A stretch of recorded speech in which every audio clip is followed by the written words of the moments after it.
Recently, I was able to read the book Killers of the Flower Moon by David Grann. I had not heard about it previously, but I saw it at a bookstore and bought it because it was about the 1920s. I found out later that not only was it acclaimed, it is also currently being made into a film by none other than Martin Scorsese, so the story is especially relevant now. This is a story involving Native Americans, oil, conspiracy, and murder, and it's going to be a wild ride.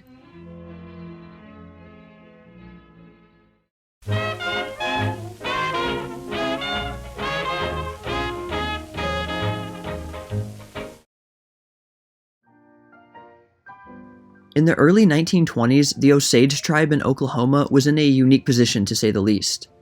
Like so many other Native American tribes, they had been forced off of their land during the Indian Wars of the previous century, and sent to live on a reservation in the middle of nowhere, on land that seemingly provided nothing of real value. Until one time, it did. The Osage negotiated with the US government over their tribal lands, which resulted in an agreement that the Osage would have the rights to any minerals, including oil, gas, and coal, that were found on the land. Of course, it was expected that there would not be anything useful. A lot had developed in the US in the nearly 50 years since the Osage had begun living on their Oklahoma reservation. One of the biggest changes was the massive boom of the automobile industry. To fuel this industrial monster, a lot of oil was needed, and the Osage got very, very lucky. A huge amount of oil had been discovered on their land, which was now their legal property, and it seemed like there could be no blatant violation of property rights by the white man as in the past. The Osage became very wealthy, leasing the land to white people to get the oil, and the money was distributed to all members of the tribe. The Osage enjoyed a high standard of living, in sharp contrast with other Native American tribes on other reservations, even having white servants under their Osage employers, reversing the racial hierarchy that had been established and perpetuated in the rest of the country. Even compared to well-off white people, their newfound wealth was staggering. However, there was a catch. Most Osage tribe members were considered legally incapable of handling such a large amount of money, for no other reason except that the fact that they were seen as ignorant Indians. This required them to have someone, almost always a white man, oversee their finances. They couldn't always freely purchase things, though many still bought things like automobiles. Although there were exploitative overseers, there were also white allies of the Osage, who were considered protectors in a sense. One of these people was William Hale, a former cowboy who had been with the Osage since before the oil boom, and was probably the biggest benefactor in the community. He often donated large amounts of money to schools and the local hospital. Hale called himself a friend of the Osage, and signed his name with the title Reverend at the beginning, not because he was ordained, but because he was such a positive influence on the community. A few Osage women who had married white men thought themselves fortunate because at least their overseer was their own spouse. These men were a bit less colorful than Hale, but were also seen as reliable for the safety of the Osage's financial interests. Among the Osage was Anna Brown, a young woman recently divorced from her white husband. Anna took her share of the oil money and lived the quintessential flapper life, dancing at parties all night and going to clubs, and she had also developed a liking for bootleg liquor. While her lifestyle was slightly looked down on by older tribe members, there didn't seem to be too much harm in it. In May 1921, Anna went missing. At first, the family assumed, or hoped, that she had simply gone out on a lengthy dancing and drinking binge, perhaps in a city in a different state. But that theory was dashed when, on May 27th, about a week after she had gone missing, her badly decomposed body was discovered near a creek, blackened, bloated, and worm-infested. Upon autopsy, it was discovered that Anna had been shot in the back of the head with a small firearm from above, execution style. The only evidence that had been found at the scene was a bottle that had probably contained illegal alcohol and 2 sets of tire tracks. Anna had 2 living sisters, Molly and Rita. A third sister had died years before from a strange illness. Molly was married to a white man named Ernest Burkhart, and Rita to an Osage man named Bill Smith. Their mother, Lizzie, was of an old breed, who was suspicious of the newfound wealth, and more content to continue with the ancient traditions of the Osage. Despite Anna's rather reckless modern lifestyle, she had been Lizzie's favorite daughter. Less than 2 months after Anna's death, Lizzie would also die, many thinking it was from heartbreak. Very shortly before Anna's disappearance, a young Osage man named Charles Whitehorn had also been found dead, with 2 bullet holes in his head. In February, some months later, an Osage man named William Stepson also died unexpectedly, and things would only get stranger from there. Between March and August 1922, 3 more people related to the Osage community died suddenly and mysteriously. The third was a white man sent to Washington, D.C. as a representative of the Osage to investigate the string of murders on the Osage lands. His body was found naked, and he had been stabbed nearly 24 times. In February 1923, another body was found, a 40-year-old Osage man named Henry Roan, whose car was found at the bottom of a ravine, and he had a bullet hole in the back of his head. More than 2 decades before, he had been briefly married to Molly Burkhart, but that wouldn't be the last connection to Molly in this story. Shortly after this murder, Molly's last sister, Rita, and her husband, Bill Smith's house blew up at 3 in the morning, killing Rita and a young white female servant. Bill survived the initial blast, but after going in and out of consciousness for 4 days, he died at a hospital. It's likely that Bill had been targeted because he had been very outspoken about catching the murderers of the previous killings. In less than 2 years, Molly's last 2 sisters were brutally murdered, and her mother had also died. Now, it was considered whether her mother had actually been poisoned. By this point, this series of connected murders were being called the Osage Reign of Terror. Things were not helped by the complete failure of local law enforcement and politicians. The local sheriff had been ousted from his position for failing to uphold the law and letting bootleggers operate in the area. Initial outside investigators were often corrupt, with one being caught colluding with known criminals and accepting bribes. Even the governor of Oklahoma, Jack C. Walton, couldn't be relied on. He was impeached out of office after serving for less than a year for accepting under-the-table contributions from an oil man. There was, however, one white man who was determined to find out who was murdering all of the people in and around the Osage tribe. This man was W. W. Vaughn, an upstanding local citizen and attorney, who had been secretly collecting evidence on his own.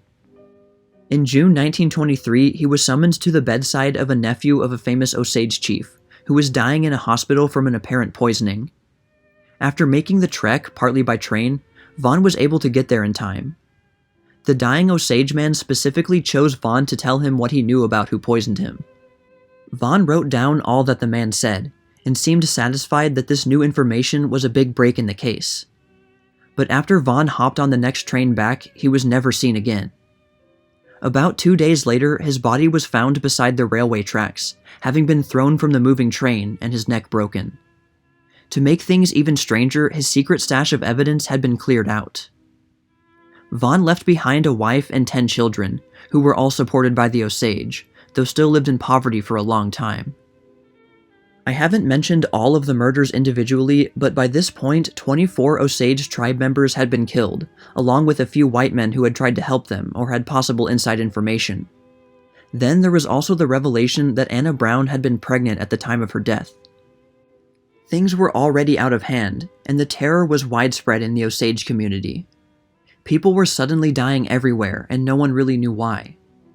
It seemed that the killer or killers were omniscient. If someone knew something, they would be hunted down and murdered without the killers leaving a detectable trace.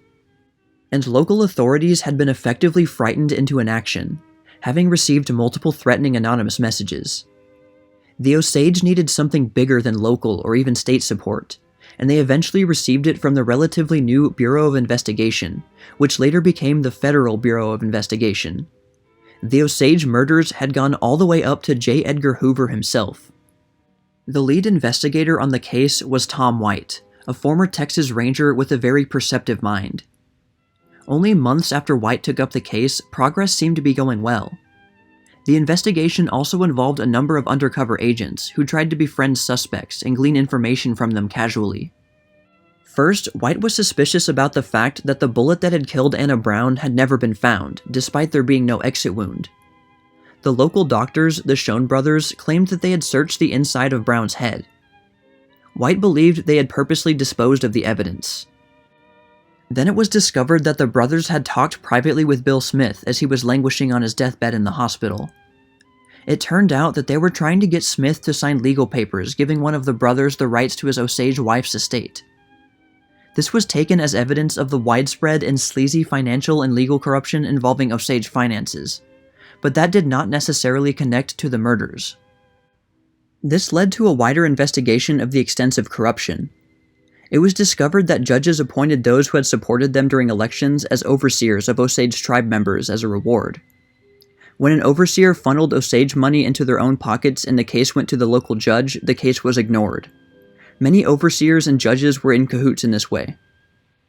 During the investigation into this part of the case, White found a trail of insurance policies and financial documents, some of which had been illegally altered, and this trail led directly to one man, William Hale, the so-called friend of the Osage.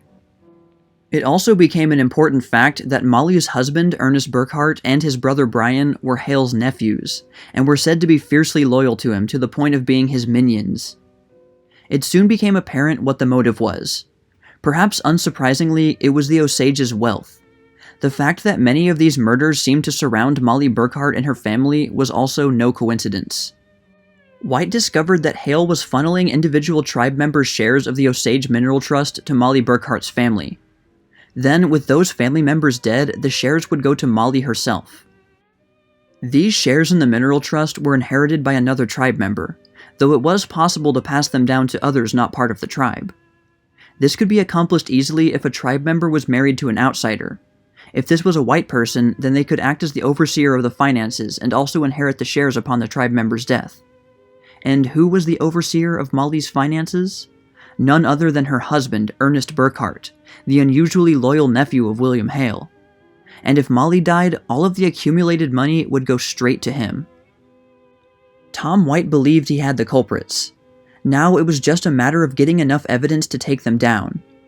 For this, White had to talk with local criminals, who it was rumored Hale had collaborated with for some of the murders. First was a young outlaw named Dick Gregg. Gregg had been a member of the outlaw Al Spencer's gang before Spencer was gunned down by a lawman in September 1923. In exchange for reduced jail time, Gregg recalled that Hale had approached him and Spencer about killing Bill and Rita Smith for a hefty sum of money. Spencer had refused, saying that he didn't believe in murdering a woman for money, and Gregg agreed with his leader. It also became apparent to White that many of the criminals and bootleggers that Hale had supposedly worked with later died under mysterious circumstances. Moreover, the undercover agents uncovered a network of local white men secretly in league with Hale, tipping him off about the activities of others. And White knew that Hale knew he was getting closer. Hale began giving away more money to locals, trying to further cement his reputation as a friend of the Osage, while he was possibly plotting more of their murders. Then there was another promising lead. A criminal in jail named Bert Lawson claimed to have information about the Smith murders. In an interview with White, he said that Hale had approached him with an offer to blow up the Smiths' house, which he did, and he directly implicated Ernest Burkhart. Meanwhile, Molly Burkhart had become reclusive, which Ernest blamed on her worsening diabetes. But there was more to it than that, it seemed. A local priest became concerned when Molly, an avid churchgoer, stopped attending services. He also heard rumors that she was being held against her will. The priest received a secret message from Molly, who said she believed someone was trying to poison her. Knowing that poisoned liquor had been a common MO for the murders, the priest was able to send a secret message back to her, telling her not to drink any liquor that was offered. But even with that information, her condition was apparently getting worse. Then there was the realization that the insulin shots she was receiving from local doctors, including the previously mentioned Schoen brothers, might be poisoned. The worried priest broke the convention of secrecy between priest and parishioner, and divulged the information to White. White acted fast, and secured warrants for the arrests of Hale and Burkhart, despite not having all that much direct evidence. But Molly was in very grave danger. Since agents with the Bureau of Investigation could not arrest anyone themselves, they were assisted by local law enforcement, which, oddly enough, included the formerly disgraced local sheriff who had miraculously been re-elected to office. But to really be able to prove Hale and Burkhart's guilt, White and his team desperately needed more evidence. Another local criminal named Blackie Thompson, who was serving time for murdering a police officer, told White that Hale and Burkhart had also approached him about killing Bill and Rita Smith. This evidence was far more reliable than what Lawson had said, since he was promised reduced jail time. Because Thompson's crime was so severe, White had already told him that a reduced sentence was impossible, so it seemed he had less reason for an ulterior motive. Though it should be noted that Thompson had previously been used as an undercover informant in the same case previously, but had escaped and went on a crime spree, which is when he murdered that police officer. White had singled out Burkhart for questioning rather than Hale. Ernest, being the follower, was more likely to spill his guts under pressure than the calm and collected Hale. Ernest Burkhart had not willingly given any useful information about his or Hale's role in the murders, and it didn't seem like he would budge. Thompson was brought under armed guard to meet with Burkhart face to face. Thompson said he had told White everything. After this meeting, Burkhart was visibly shaken, and it wasn't long afterward that Ernest Burkhart confessed. He confirmed that Lawson had been lying, so it was fortunate for White that he had gotten testimony from Thompson. Molly Burkhart had been transferred to a hospital, where her health rapidly improved, adding more fuel to the theory that she was being poisoned through her insulin treatment. White believed the Schoen brothers had been a part of the job, but he couldn't prove it, and neither of them confessed to anything. Importantly, in his confession, Ernest Burkhart included a man named John Ramsey in the conspiracy, who turned out to be the much sought-after gunman of Henry Roan, and possibly other murders as well. Despite his risky confession, Molly refused to believe her husband had been involved in any of the killings. Then, there was the next hurdle, the trial. William Hale had many connections, among locals and among local and state government officials. Due to Hale's behind-the-scenes meddling, it was decided that the case would be tried by the state of Oklahoma, where he had more influence, rather than a federal court, which would normally have applied to tribal lands. Then things got worse for White. Before Ernest could present his important witness testimony, Hale's attorney successfully coerced him into agreeing to delay his testimony for 1 day, which the judge agreed to. The next time he took the stand, he retracted his statements against Hale, and claimed, along with Hale and Ramsey, that he was coerced and tortured by White and his agents, and that he was forced to confess. This left White's best witness as Kelsey Morrison, a local criminal whose loyalty had flip-flopped between the federal agents and Hale. Morrison still testified against Hale, but his history didn't make him a very reliable key witness. But just when things were looking bad for the prosecution, something unexpected happened. Ernest Burkhart came around again. Burkhart had secretly spoken with the prosecuting attorney, ditching Hale's defense attorney and hiring his own lawyer, and changed his plea from not guilty to guilty. He also confirmed that White and his agents had not coerced or abused him, Hale, or Ramsey. Then the Supreme Court decided that the murder of Henry Roan had occurred on tribal lands, and therefore the case would be sent to a federal court, where Hale had far less power. Even though Ernest Burkhart was sentenced to life in prison plus hard labor, he reportedly looked relieved, like he had finally purged the guilty demons from his conscience.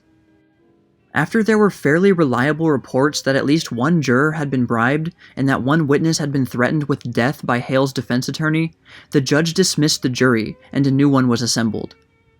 These reports were later confirmed, though the prosecution decided not to charge the defense attorney with obstruction of justice in order to not delay the current trial against Hale and Ramsey. There were understandable concerns that an all-white jury would not care about the murder of Indians, but the new jury found Hale and Ramsey guilty of first-degree murder for the killing of Henry Roan. Although the usual punishment was execution, they were instead sentenced to life in prison. Whether that means they got off too lightly is up to you. The next year came the trial for Anna Brown's murder. Ernest's brother, Brian Burkhart, was given immunity so he would testify against Kelsey Morrison, who had once again switched his loyalty to Hale. Brian testified that he had helped get Anna drunk and held her in place while Morrison shot her. And that's where the trials ended. While the culprits had not been tried for all of the victims' murders, they had been caught and would be punished. Despite all of the bumps in the road during the investigation and the prejudice that many involved had towards Native Americans, in the end, the federal justice system hadn't completely failed this time, as it had so many other times in the past. After the onset of the Great Depression, the Osage wealth in oil rapidly decreased as the oil was depleted, and eventually led to the abandonment or near abandonment of many of these Oklahoma boomtowns.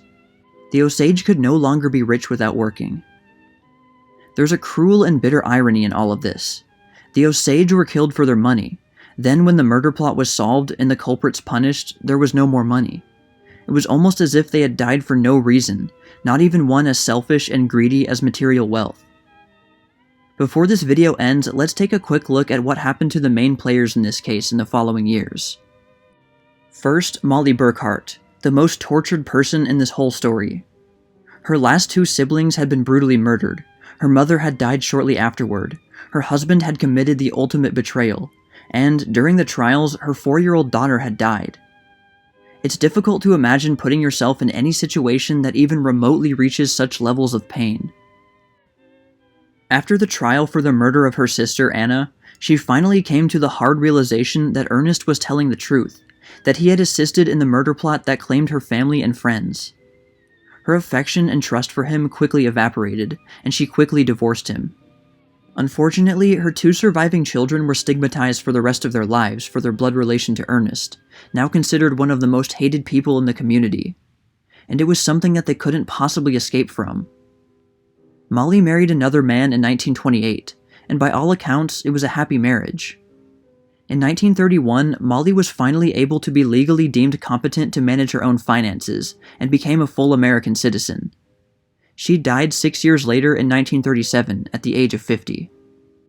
Tom White left the Bureau of Investigation shortly after the conclusion of the Osage murder case, going on to become the warden of Leavenworth Prison in Kansas, where one of his prisoners was none other than William Hale.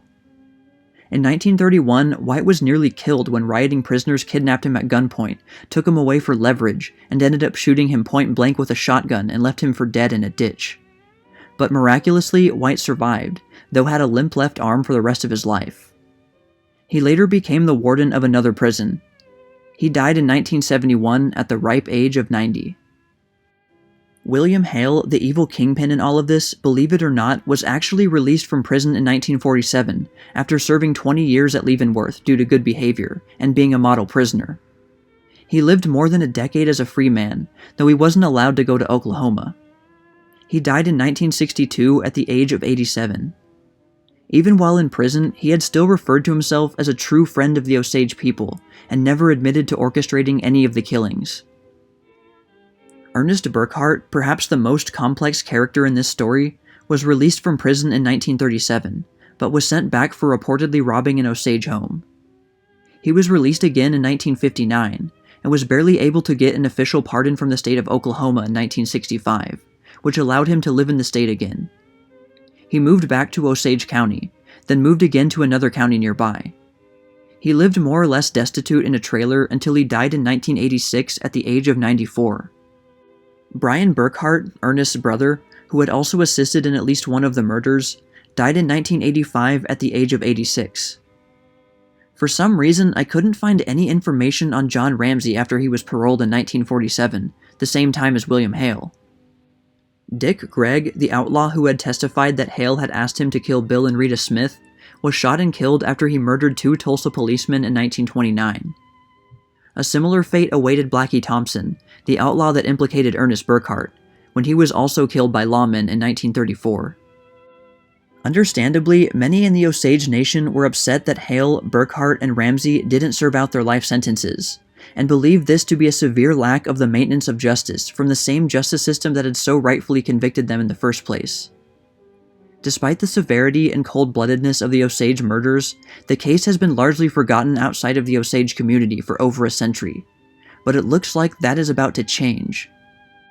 As I mentioned at the beginning of this video, one book titled Killers of the Flower Moon focused on the case and was well received. It was published in 2017 by journalist and author David Grann, and suddenly sparked more interest in the case. And right now, as I speak, a movie based on the story is being made, directed by Martin Scorsese, and starring Leonardo DiCaprio as Ernest Burkhart and Robert De Niro as William Hale. I'm very interested in how this film will turn out, since I'm a big fan of Scorsese and his collaborations with Leo and De Niro. Just like the Bath School Massacre, this story needs to be told, despite the upsetting content, especially because they have been so wrongly forgotten. And while I didn't talk about it in this video, there are still many unanswered questions in the Osage murder case. The main one surrounding the other murders no one was charged for, and whether or not they're related to William Hale. David Grann dug up some of the old case files and notes from private detectives, and they do seem to indicate that there might have been murders isolated from Hale's scheme, for example that of Charles Whitehorn. Though the motive for his and the other deaths would almost certainly have been the same, their shares in the mineral trust. Hale was only proven to be connected to the killings of Anna Brown, Henry Roan, and Bill and Rita Smith, and perhaps indirectly to that of W. W. Vaughn. The extent of his plot might never be fully uncovered, but it doesn't change the fact that he was still a cold-blooded murderer, whether or not he did the deeds himself.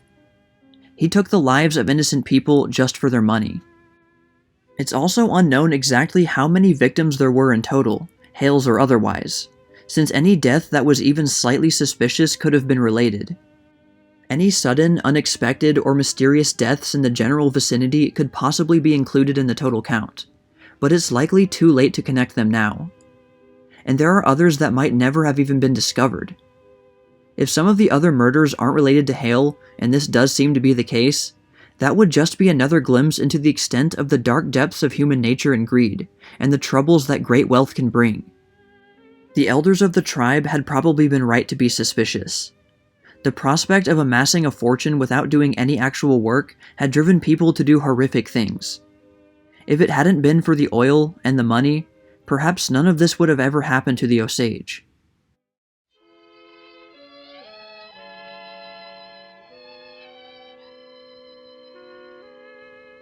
I really hope you enjoyed this video. I highly recommend David Grann's book, Killers of the Flower Moon, so you should really check it out.